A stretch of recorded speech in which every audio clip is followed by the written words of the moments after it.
Welcome back to NRL Fantasy Buy, Hold, Sell for round 4. And mate, it has been a crazy couple of days. I've got a very experienced, high fantasy pedigree guest on the show today. We've got Jay-Z. He scored 872 last week. He's ranked 200th this year. So we should really be listening to him. Jay-Z, mate, how's the season feeling for you? It's gone pretty well so far, Longy. I have to say it's probably one of the better starts to a season that I've had. I usually am a bit slower out of the blocks, but I've had a couple of big scores from a couple of key pods that have sort of rocketed me up to 200, but I'm expecting a bit of a fall down this week, only having 16 players. Oh man, I think you're in big company. In good company there too. Like there's a lot of people with sort of 15, 14, 13. I was talking to Paulie who does NRL fantasy with me. He's got 8 red dots this week. So Eight. there's people in worse spots than you. And just so everyone knows, what's your best historical ranks that you've had? So I've had a couple around sort of the same mark. My highest or lowest, depending on whichever way you look at it, is 89th in 2014, I think it was. I've been playing this game for way too long. And I've probably had about 5 top 200 finishes and a couple around that sort of 90 to 150 mark. 2014, good year. I was 72nd that year. So we had a good year, both of us. Let's see if we can get back to that spot this year. Look, we'll jump right in. So we've got buys, holds, sells this week. We've got cash cows. We've got some major pods coming through. We're going to talk about the Titans players that you should look at with Tino out this week as well. So let's jump into the buys first. And look, Paddy Carrigan to kick us off, 773K. I'm looking at this guy, and I think he might be one of the safest options for captaincy if you don't have Nico Hines. Are you feeling the same way, Jay-Z? Yeah, I'm pretty similar, and I picked him up last week actually when Haas was out. I was probably going to do it even if Haas was only out for a week or so. But the thing with Carrigan is not only does he have that sort of fantasy pedigree where he can score your 65 sort of average without Haas, but even when Haas is back, he's still going to score like 55 as like his base. He does sort of have it in him to have a couple of lower games, but I remember last year, right before Origin, he scored 98. Everyone else had traded him out by then, and that sort of rocketed my way up. So I love Paddy Carrigan. He's great to watch as well as a player. Yeah, the only risk with him is a rest, and Brisbane are out without Reece Walsh. They've got Adam Reynolds on one leg. They're missing Payne Haas, so he's not getting a rest anytime soon. He's a bona fide gun at that spot. I'll throw to the next one, which is a bit more contentious because a lot of us have Pappenhausen, a lot of us have Keeney, a lot of us have Kotrick, these sorts of guys. We need a wing fullback, and there's 4 options coming through at wing fullback in this list. But Turbo v Teddy first. From my side, I'm a Teddy owner, but if I was buying one this week and I was fresh and choosing from both of them, as much as I think Teddy is the better fantasy player in terms of his base scoring capability, in spite of the performances that they're both having, I think Turbo is the better buy for this week. So he's a bit cheaper. He's got an easier game against St. George versus Penrith. And I wouldn't be underestimating Penrith even without Cleary in terms of their sort of defensive lockdown capabilities. Are you looking the same way there? So Turbo v Teddy? Yeah, so I actually had this sort of dilemma recently. So last week, when Tuapiki had his HIA, I was going to be down 2 wing fullbacks this week. So I sort of last minute traded in Turbo right before the Parramatta game for Lukey. I was thinking about maybe looping Lukey. That actually would have ended very poorly for me, but I'm the same as you in that sort of boat. Teddy's probably priced at about a 53 average at the moment, about 70K more than Turbo. And I think Turbo has looked so close to scoring like 80 points in all 3 of his games so far. They're playing St. George this weekend. Teddy has, albeit an under strength Penrith, still the Panthers. It just depends on what you're going for, right? Because with Teddy, you're not going to get much value out of him. Like I said, he's priced at 53. Last year, he didn't even average that. Obviously, his form seems to be a bit up. But I think 53 is kind of his historical average. Whereas Turbo, you just don't know with him. Like if he stays fit, he's going to have games where he scores a hat trick and he does everything. Especially the way Manly have been playing. Obviously, Parramatta sort of done him in on the weekend, but they play wide and they play through him, and he just looks so dangerous. When I didn't own him, I just kept going, please don't score a try. Please don't score a try. Mate, we've been saved by the referees a few times, actually, as non-owners. But yeah, I'll talk about a guy who you did own, Jacob Kirz. Take it away, because you bought him a couple of weeks ago. You wrote a low score, and then you got the big bounce back. Yeah, so after round 1, I was in a bit of a crisis with my wing fullbacks. So I think Keeney was on a bye, and I didn't start with any guns. I didn't start with even a mid-ranger like Rapana either. So I needed to get someone in that sort of mid-bucket. And I think the biggest appeal for me with Kirz is, yeah, he's a good fantasy scorer. He's going to have like those 90-point games. He had one last year as well, which is the appeal. But also his dual position coverage is just, it makes him so good. Like my plan for him is to hold him throughout the year, and he'll be sitting in my centers as long as I have 3 fit wing fullbacks. But the guy is an absolute stud. Like he offloads. Like on the weekend, I was at the game at Belmore, and he just throws offloads for no reason sometimes. Like he'll just be standing in a tackle and he'll throw it out the back when it's just not on, and they'll lose meters. But like it's 4 fantasy points, and that's what he's so good at. I think he threw 4 on the weekend and absolutely stood up 3 blokes for a try. Like he's really, really impressive. He's an absolute beast. The other thing I'd throw in there is he's on a dog side that will get shut down every now and then. So as much as he's a great guy in terms of fantasy production, great base, he's going to have those quieter games where he scores 20, 25, 30 as well. So he's got to cop that. But 579K at a weaker center position, it's not the worst thing in the world. Jaden Campbell's another guy in a similar camp. So 459K, mid 40s average historically. Preseason, I was looking at this and thinking, you know what, the Titans will be better this year. Des Hasler will pick them up. You know, they'll be looking good. Jaden Campbell will come back in. He'll waltz in after Keeney has averaged 50 for me. It hasn't worked out that way at all. So he's walking into a team that's doing it tough. I know we were chatting about this the other day. You're not as worried about that part? Yeah, look, I think if you watch the Titans play, and a bit of this is maybe having Keeney at the back as opposed to him. Look, their entire attacking, like going forward, is going to be through Jaden Campbell. They have Tanner Boyd and Kieran Foran, maybe 2 of the slowest halfbacks in the history of the game. And Campbell is electric. He's gonna have quiet games for sure because, like you said, the Titans aren't like a great team. Let's be real. They've been flogged in their first 2 games and scored 1 try, I think. But if they're going to score points, it's going to be through him. And so I think the Titans have a pretty cruisy schedule the next couple of weeks as well. I think the Cowboys are in there, but the Cowboys aren't necessarily the best defensive side. So there'll be plenty of opportunities for him to score points. And if I had more than 16 players, like if I needed a 17th man, Jaden Campbell would be my first trade in. Yeah, I'm looking at him pretty closely as well. Like you could look at, if you had Cleary, for example, you're trading him out, you could do much worse than a Pat Carrigan, Jaden Campbell kind of stack. If you're going Cleary and Keeney out, for example, that'd work out financially. So yeah, I like that buy. Last guy here is Api Corzelle. And look, if you're betting on Corzelle, in my mind, you're betting on this sensational form run to continue. And you're betting on him being up there with Harry Grant in terms of the best hookers in the game. It's not a bet I'm fully comfortable making at that price. I just think he's not that sort of base scorer. Like you can have a game with Reece Robson where you don't see him at all and he cranks out 50 points. Whereas Corzelle isn't really that guy. He's got to be kind of crafty. He's got to be breaking some tackles, making some offloads to get that score. And he does get rested every now and then too. So for me, as much as Corzelle on paper is a great buy, if you're buying him, you're taking a gamble that he will score those lower sort of 30, 40 games as well, which is something you probably don't want from your hooker. But are you feeling the same way about him? Yeah, I have a pretty similar opinion. I think the goal kicking was probably his biggest appeal in the preseason. I think the thing that scared a lot of people off, including myself, is that Tigers had a buy in round 1. And his first 2 games, like people are looking at his scores and they're going, wow, he's scoring fantastically. But he's had 2 try assists, a try, and his missed tackle numbers have been way down. Now, this is a guy who got a Dally M point in a game he missed 7 tackles in. Like he does that on the rec. He's gonna, like you said, he's gonna have those 30 games where he just misses everything. So I think this could be one of them, still to solid. be honest. Like Parramatta through the middle, super explosive. So he's a gamble. But if you do need that hooker and you don't have Lussick or you don't have Kenny or any of those guys, and you've got Harry Grant in your starting side, then you could do worse than Corzelle.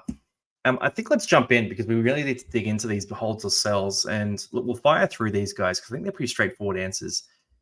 So Nathan Cleary, I think he's a sell. I just think this is such a great chance this week to buy some points and to buy yourself a ranking increase. So I'm ranked in the 4,000s right now, for example. And if I can sell Cleary, I can buy 2 guys who are good scorers, like maybe even a Carrigan and Turbo combo because I got about 200K in the bank. If I can do that, I can get big points out of them and I can move up into sort of the top 1,000. I can't turn down that chance. Yeah, I fully agree. And I think what Cleary allows you to do is sort of get off some of those failing cows in the mid range and turn Cleary into like two guns, like you said, a Carrigan, and maybe if you're late on Terrell May or you want to pick up like a Kaipies Paul, who looks like Yeah. he's going to have a real standout season. I think you don't necessarily have to sell him. And as long as you have a plan with the money and finding a way to either get him or Hines in once either Cleary's buys over or Hines's buys over, I think he's a sell. Yeah. And then Latrell, if you had Latrell, would you be keeping him for the Dogs this week? Yeah, I don't see why you'd sell him. I think he scored 3 Yeah. tries against the Dogs in this fixture last year. He's just, you know what you get with him. He's going to score 100 one week, 20 the next. Like his score would have been okay without the sim bin. He would have had a 30 plus. Just hold him. Yep. Piakura. Now, for me, Piakura is it's a pretty firm hold for me. 361k. You can afford to be patient, and we said this when he got his concussion game as well. That you just got to wait. It's just delayed things by a couple of weeks. Well, now we're delaying it by another sort of 4 or 5 weeks as well. We still don't have sort of concrete information on that ankle too. They're saying around 4 weeks. It could be less, it could be more, but 361k, it's not a lot of money to leave on the bench for a guy who theoretically should average about 45. Yeah, I tend to agree. I think when he first had the HIA, if he would have missed the next week, I probably would have traded him out with a view of getting him back in a couple of weeks later as a cash down. But as it sits, there are just so many failing cash cows in my team that I don't think I can really afford to trade him. Like you said, he's gonna probably average 40 over the span of the season. So unless you really have a good team and you've nailed all your cash cows, then yeah, I'd just hold him.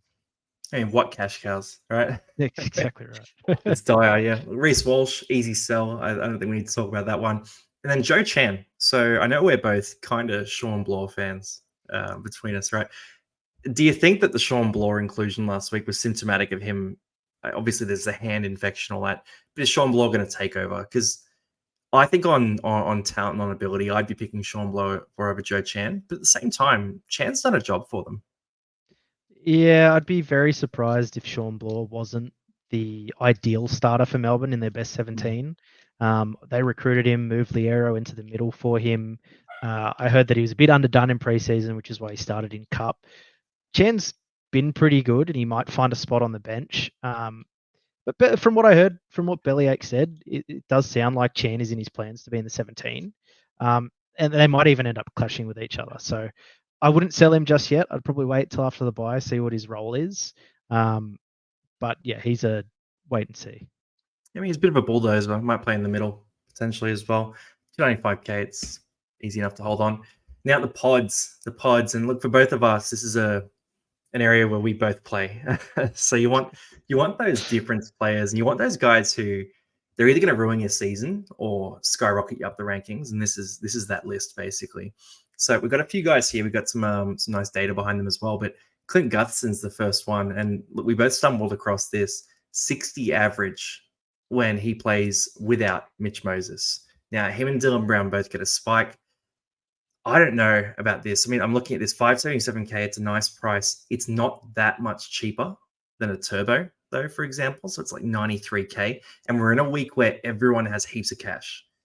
So for me, it's a bit too bold. But like, could you see yourself looking at this move over the next couple of days? Not this week. So I think they've named a really interesting team, and I don't know if Blaze is going to play 1 or 6. Like there's a world where Gutho plays 6, right? But Yeah. if he plays at 6, I'm not interested. If he plays at 1, I'm far more inclined to pick up a Gutho than a second Teddy and Turbo, because these guys are going to play Origin. I don't think you want both Teddy, Turbo, Ponga, Walsh. I don't think you want 2 of those guys in your team before Origin. So I'd probably be more inclined to Gutho. Moses is out for a long time. Gutho's going to do all the kicking, and Parramatta still have like a hell of a forward pack. And he's one of the best support players in the league. So I don't think his output will go down. We've seen in the past, like you said, the average is 60 without Moses in probably worse Parramatta sides. So I'm all over Gutho, maybe next week. Yep, goal kicking too. It is that last game of the round, though, on the Monday. So yeah, I think we want to see how it plays out. Blaze looked explosive, though. He looked explosive. He looks like he'll contribute without sort of taking over, too. It's almost like they'll be playing with 3 6s on the field and no genuine 7. But I'm happy they've gone with Blaze over RC like they did last year. Next one, Clypeus Paul, 1.2%. And for a guy that we talk about every second day, I'm surprised he's 1.2%. I think this is a bit of a no-brainer. So I look at the Knights rotations last week, and we saw Corzelle move to the middle to make space for Dylan Lucas to come onto the field. Lucas is now the 18th man. We got Brody Jones on the bench instead. You're a Newcastle man. Do you think Brody Jones is a big part of the future plans, or do you think he's just going to steal a couple of minutes here and there and Corzelle goes to the middle again? Yeah, so I read somewhere that Brody Jones played a bit of like ball playing lock in reserve grade. I know historically he's only really played edge in first, but he's played maybe 10, 20-minute spells in the middle. I really like what we did, moving Frizzell into the middle last week and putting Lucas on the edge. And I think that's likely to continue. And if you've watched, like, just this guy passes the eye test, man. He's exactly what I thought Sean Lane would be, where he just like holds blokes up, throws offloads for fun. And I was even watching an interview in him the other day, and he's like, "Oh, people say that I'm kind of like Sonny Bill because we both love to offload." So as a fantasy player, in my head, I'm going, he loves to offload. Okay, trading him in as soon as I can. And because I'm only playing 16, I'm probably going to pick him up instead of Jaden Campbell this week. Man, those edges score too. So think of Lockie Fitzgibbon back in the day, Lucas when he played there, Frizzell playing there. Like, we weren't seeing anyone averaging below 40 points. And like you're saying, he's got better fantasy pedigree than guys like Lucas and guys like Fitzgibbon. So yeah, 549K, it's a very cheap price. You don't need a wing fullback. And I actually, personally, I would be getting him over a Jaden Campbell or one of these guys if I didn't need the wing fullback. But I'm sort of stuck. I got to get one of those guys. I'll throw it to Isaiah Katoa next. And yeah, this one's a bit of a specky. Look, we're not that desperate for guys in this price range that we need to get him, but I have to talk about him. He's a guy who averaged 250 kick meters a game last year. He was a bit of a passenger in that Dolphins team last year. He's come in this year. He stepped into that 7 role. They've dropped Sean O'Sullivan for him next to Cody Nikorima. He had 474 kick meters in that last game. He scored, I think it was 57 points. Admittedly, Nikorima did get hurt in that game. But from my side, I saw a bit of a leap in him. I saw him looking more like a genuine 7, and he steered the team to a massive win. So for me, at 421K, if there weren't so many really good slam dunk options and we were a bit desperate, maybe this was a couple of weeks ago or something like that, I'd be seriously considering this. I'm just not high on him as a fantasy option. I think if he was 100K cheaper, like, I'd be all over him. But like you said, there's a bit of carnage and chaos going on at the moment. And he kind of had a career game last game they played, and he scored a 57. That's with bulk kick meters, his half being injured. He did just about everything on the field. I think he's going to be a great footballer. I just don't know if he's going to be a great fantasy player. Yeah, I mean, I think I'm trying to project the NFL second-year leap theory into NRL fantasy, because I've just seen it work so much there, and it never works here. It's like they call it second-year syndrome, so it's like the opposite. Yeah, exactly. Yeah. Dill Bags. Next guy up here, 675K. He was on my watch list before the Moses injury, and I was thinking about him in sort of a couple of weeks' time. I know you've got an affinity for him too. Another guy who averages 63 points when Moses is out, right? So at 675K, if he can keep that form up, and if he's next to really either Blaze or Gutho, then he's in a spot to really be leading the team around and sort of boost up those base stats, boost up the involvement, and theoretically boost up the attacking stats against some of these weaker sides. Are you prioritizing Dylan this week, or what are you thinking there? I'm really, really high on Dylan Brown. I think I pick him up like every year. And last year I picked him up in this fixture in the Easter Monday game, but I think it was around later.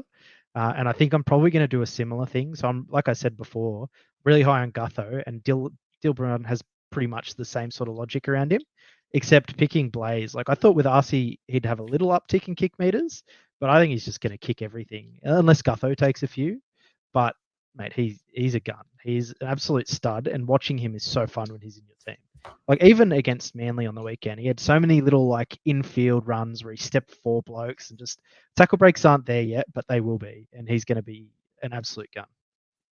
Oh yeah, that edge will click. So you get Sivo back as well, which draws a couple of guys out a bit. You've got Sean Lane, who's playing like a pillow right now too. So when he sort of wakes up a bit, it's going to be a lot easier. Yeah, no, I like this. Dylan Brown, the other thing is a Kiwi. So you got him through the origin period. It's sort of set and forget for him. And because we're struggling with cash generation right now, we're probably going to have to settle for guys like Dylan Brown as keepers towards the end of the year rather than having that sort of perfect roster. So, yeah, no, I don't mind this pick at all. I'll throw it down to McKinnis last year, and he's about the same price, 3.1% ownership. Look, McKinnis, I've seen a few smug comments from different creators about, oh, we didn't like McKinnis, blah, blah, blah. McKinnis is great. He converts minutes to points fantastically well. He just never seems to get the minutes. But you've got a situation where you've got Dale Finucane out, you've got Toby Rudolph out for an extended period of time, you've got Braden Hamlin-Uele gone, you've got Nakora out this week. Talakai is playing in the forwards. That's how desperate they are right now. Because they wanted Jack Williams on the bench to come on in the middle, I believe would be the rationale there. If you had to guess, and I'm going to hold you to this next week, if you had to guess, how many minutes would you say McKinnis gets this round and how many points? I'd be very surprised if he got less than 55 with the side they've named. I think Fitzy has shown that he's not going to be a 70, 80-minute guy. So I'd guess somewhere in the 55 to 60 range, and I think he'll probably score like a 57. Like you said, when he gets the minutes, he gets the points. He's a good buy, but he'd be so frustrating to watch just knowing that he should be playing 80 in that side, but just isn't for some reason. Yeah, I mean, last year he was exactly like that. So I got on last year, and you had a few sort of big games that made it worthwhile, but it was so frustrating. I reckon he gets 60-plus minutes this week and cracks out a 60-plus point game.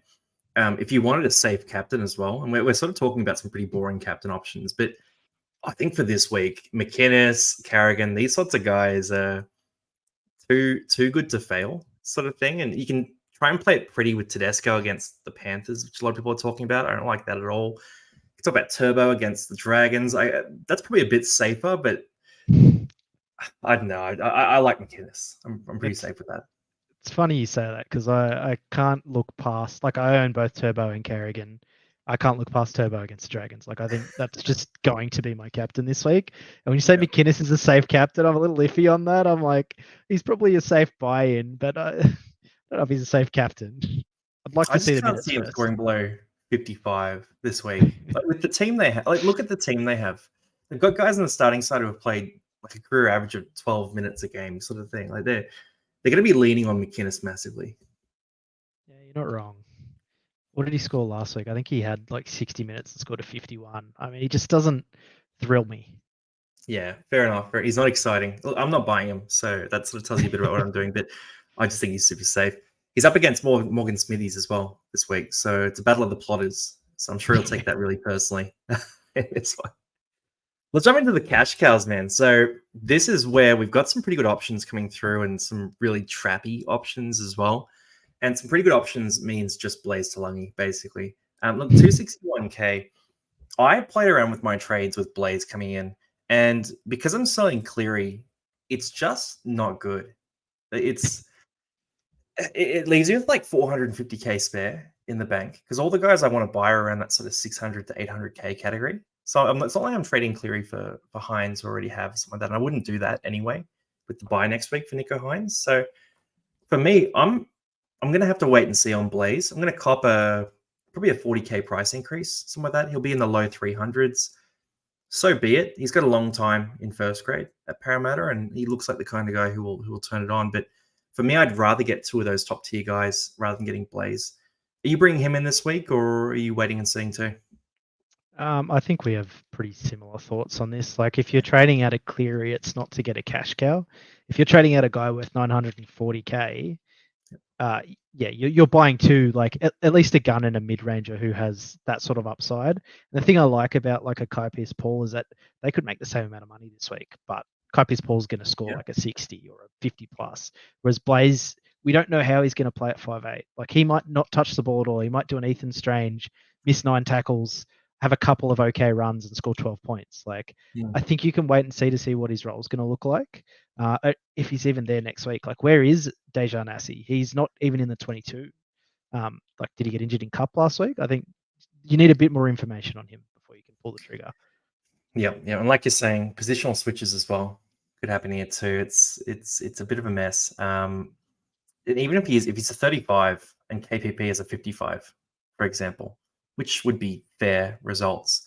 It's 20 points you can buy this week, and I know my rationale is always It's impatient, but I find it very hard not to buy the points when you can buy the points, because these hypothetical long-term points and long-term trades, they might not pan out. Like, what are you saving it for? Get the points now, rise up the ranks.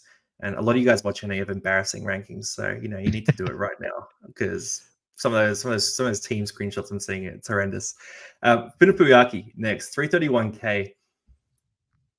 All right, so I'm a Finifuyaki owner. I know you were on him too.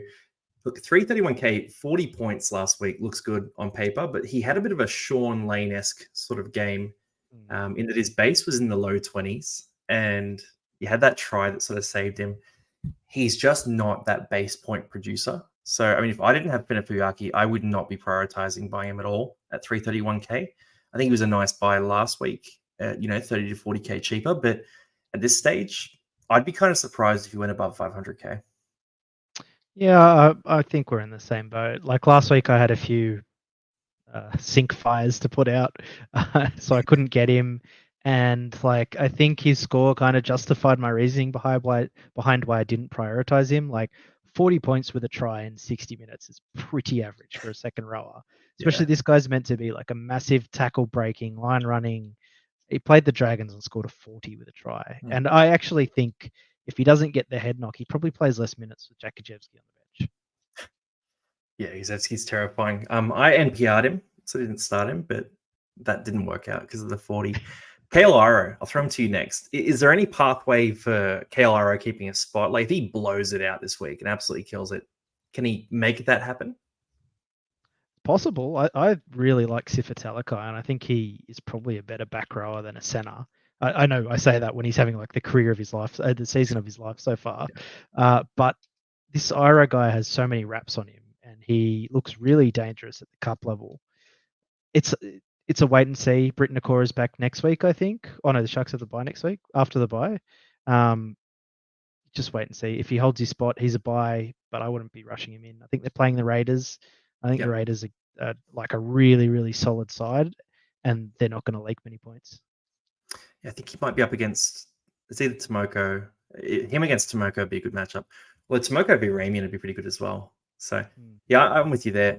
If you're in a draft league and you want to stash him, he is that sort of tackle busting center. So he might be another Ramian, another Talakai, potentially longer term. But yeah, it's a pretty tough pathway to minutes for him. Tape. So he hasn't been much of a fantasy producer at all.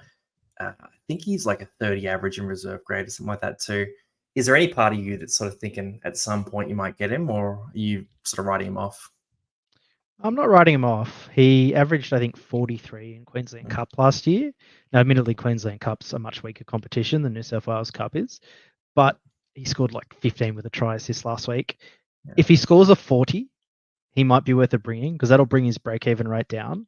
But for the time being, even if he has like a pop-off game, if he scores 50 against your Eels on Monday, no way. He's not going to go up that much. So you can wait and see with him as well. But I think he probably won't end up being in many people's teams. Like, where's Brent Naden? Is he back anytime soon? Like, I wouldn't be rushing him in. Yeah. So you're saying you're open to the Talau 2.0 kind of play here? Yeah, I don't know if he'll be as good as Tommy Talauvic, but he could be there. I can't believe Talau hasn't come back into the team. Extended bench there. He must be injured. He's way too good to not be in that team, playing with his brothers. Yeah. He'd be first picked for sure. His brothers, exactly. The Talaujevics. yeah, the Talauviches. Man, Talau. Whenever I go live, everyone takes the piss about Talau because I'm just, never again, never doing it again. The last guy here, Xavier Wilson.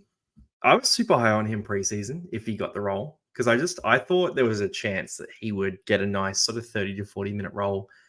It would grow as the season went on and as different guys got rested or if there were injuries. Look, he played great footy last week. He played awesome. I still am not thinking about doing this as much. I think it was like a 35-point game with a line break and quite a few tackle breaks in that. So for me, the role's just not there. They obviously just want to bring him on slowly, which, fair enough. He's a pretty young guy. I'm probably skipping this, and by the time I'm open to it, he's probably going to be too expensive anyway. So for me, the train is sort of sailing right away. Is he the same for you?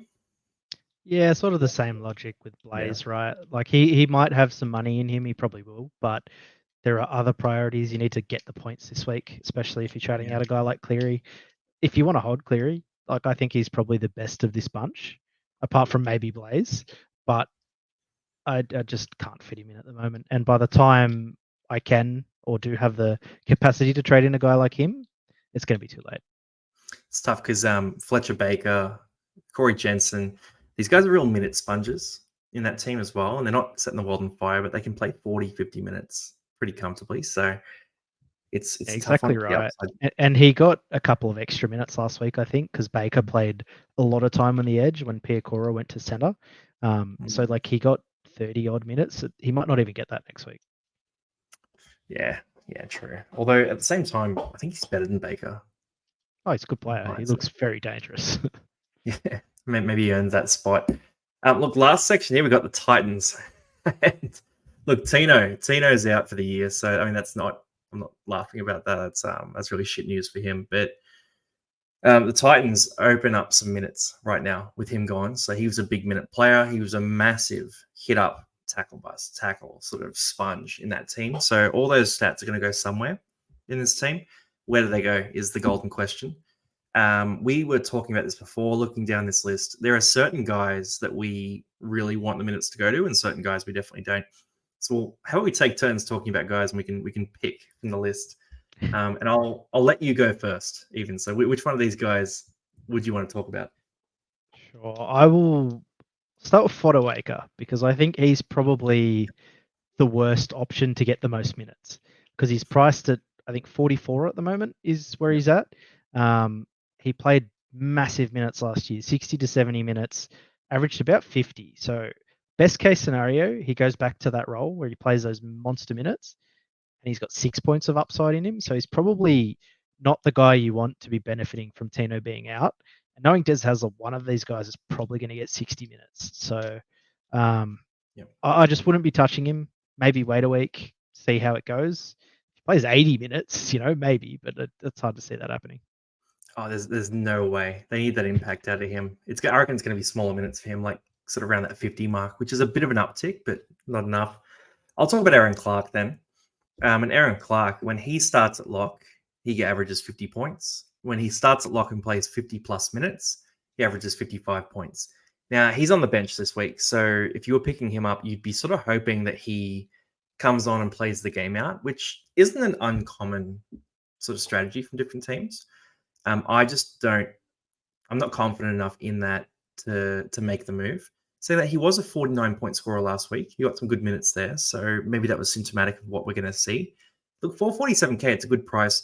I'm willing to cop the week off and the week of rises here just to see what actually happens. But if he has another big minute game, big score, he's still in the 400s. He's a guy I'm going to be looking at very closely because he could be that 55 average if history is to be trusted here. Yeah, he has dual position as well, which I think is a massive appeal. If you're someone like me who has Harry Grant and my backup is Danny Levi, he'd be really no appealing. backup. So, yeah, pretty much. I might captain Danny this week. Who knows? Feeling crazy. Mate, you only need like 4 tries to crack 50. So yeah, no, I agree. Look, you could look at him as a hooker option. He's probably, I mean, if you're looking at him and you were considering guys like Kenny and Lussick, yeah, they're sort of in a similar conversation where I'd rather wait on him and be certain. But yeah, I mean, I'll throw one back to you, and you can talk about Jolliffe or Randall. Which one do you like better? I'll go with Jolliffe because I think he, apart from Clark, is like the best case scenario if he gets the minutes. So this guy is a bit of a PPM beast. When he gets over 50 minutes, he averages like high 40s, I think. I think it's around 48 with 50 plus minutes. And he's just a bit of a workhorse. Like he doesn't miss many tackles. He makes a lot. He has games where he doesn't run for a lot of meters. I think I said to you pre-game against the Dragons, he ran for 4 meters. And the tough thing with guys like him is that the Titans are pretty bad. So he'll have a lot of tackling to do, but he probably won't have the meters and tackle breaks. I think he had 3 tackle breaks against the Dogs for a pretty decent score, which he's not going to get all that often. But if he gets the role, if he starts spitting out like a 48 average, there's like 150 to 200K worth of value in him. and I think he'd be, like I said, second best to this bunch if he was to play that 60-minute prop role. What was 48 points, 53 minutes, right? So 53 minutes as a starting lock, it's not unheard of. And like you're saying, he doesn't have to have that high volume of runs to get that score. I think he's a career 97-meter average or something like that, right? So he can do that lock without the big volumes, make a lot of tackles, be that plotter through the middle. Yeah, no big value there. The other guy is Chris Randall, and again, a guy who's available at hooker as well. For Chris Randall, oof, Chris Randall's a PPM machine, right? So he's starting at hooker right now. What's going to happen there is Randall starts at hooker. You've got Verrills coming off the bench. There's going to be a period of the game where they're both on the field. When Randall has started in the middle, he's averaged like 70 points or something, right? Now, he's not starting in the middle, but he's going to play those middle minutes.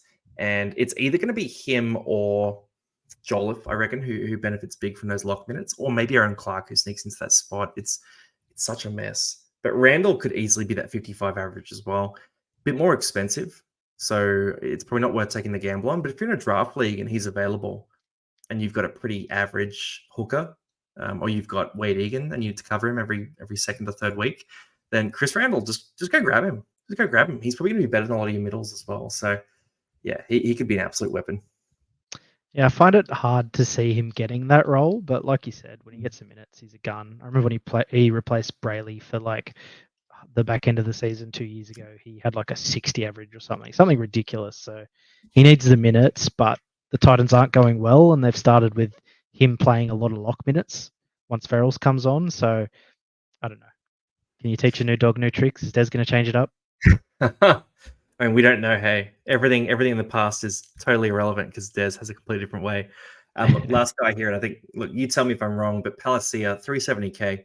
It's the best price. It's the worst PPM by a massive, massive margin of this group. So we talked about him before, and when he gets big minutes, for 60 minutes a game, he averages 39 points. So that's pretty much the best case scenario for him, a 39-point average, which for the rest of these guys is probably their floor if they're getting decent minutes. So, yeah, I think we can write him off. Yeah, I don't know what it is about him. Like, how do you play big minutes and have that sort of PPM as a middle? But I probably wouldn't be touching him. He'd need 60 minutes, like 100%. Beauty, man. Well, look, great to have you on today. So that's buy, hold, sell. Any final words to leave with everyone before we finish up? Everyone should definitely captain Tom Trbojevic this week. He's going to score 110. Going to score 110. All right, I'm clipping that. We'll have you on next week, and we'll see if he scored 110. Look, if he does, you're the oracle. If he doesn't, then probably don't see you again. But thanks for joining, JZ. Look, rank 200, mate. I hope it's a big week for you. Hopefully everyone performs. Hopefully Danny Levi scores a hat-trick. Thanks, everyone, for watching too. We'll see you on the next one. Drop a comment below what trades you're thinking of making, and we'll have a chat there too. Peace out.